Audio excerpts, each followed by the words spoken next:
I watched all the replays, gathered all the post-game comments, and needless to say, rewrote my lead. After describing the incident, I wrote, "Throwing the chair was both foolish and inexcusable, but among the crimes being committed in college athletics today, on a scale of 1 to 10, it's about a 3.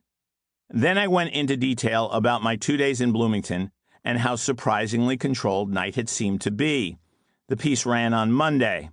The next day, my phone rang. "John, it's Bob," a voice said, as in Knight.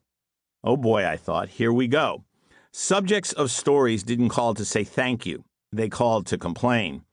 Except Knight was calling to say thank you. "Everyone in the media is killing me," he said, "but you told both sides of the story." I told him I was able to do that because of the access he'd given me for 2 days. He went on. "I have a dinner on Saturday at the Final Four every year," he said. "Coaching buddies, a few close friends. I'd like you to come." I told him I'd be delighted to come, but might be a little late because I had to write after the second game. "Get there when you get there," he said. "I'll get you the name of the restaurant." Hanging up, it occurred to me I was being invited into his inner circle.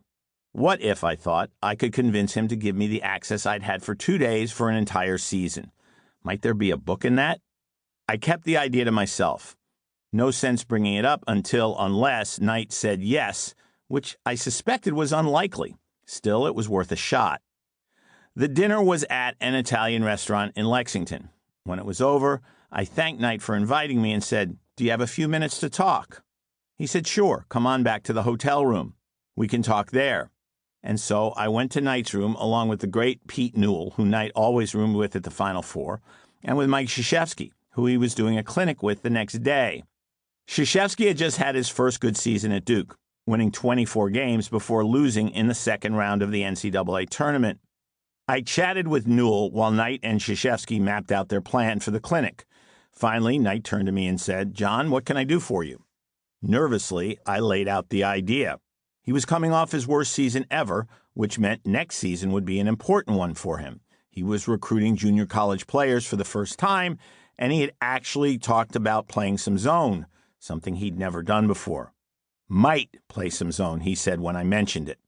That was the only time he interrupted.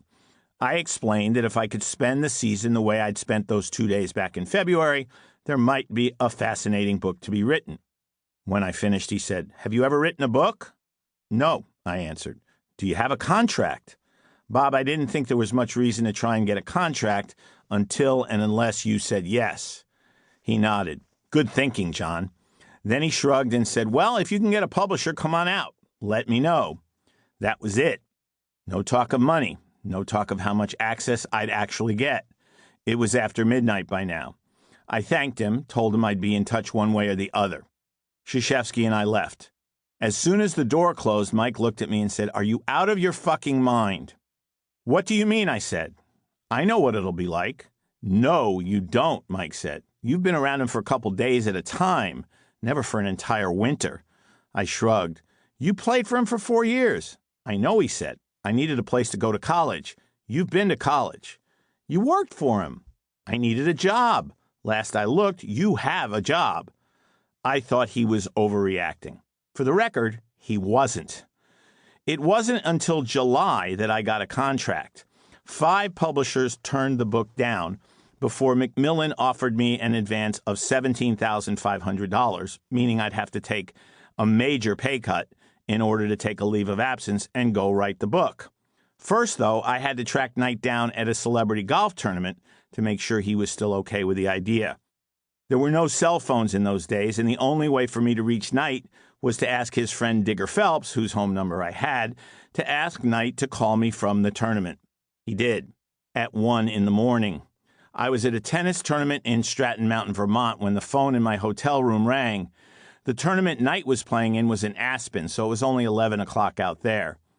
"Digger said you were looking for me," was his opening line. Knight never said hello when you answered the phone. God bless Digger, I thought. My agent needed a confirmation by Monday to let the publisher know I could actually execute the book I had proposed. This was Saturday night, Sunday morning. I told him I'd found a publisher and wanted to make sure he was still okay with me trailing after him all season.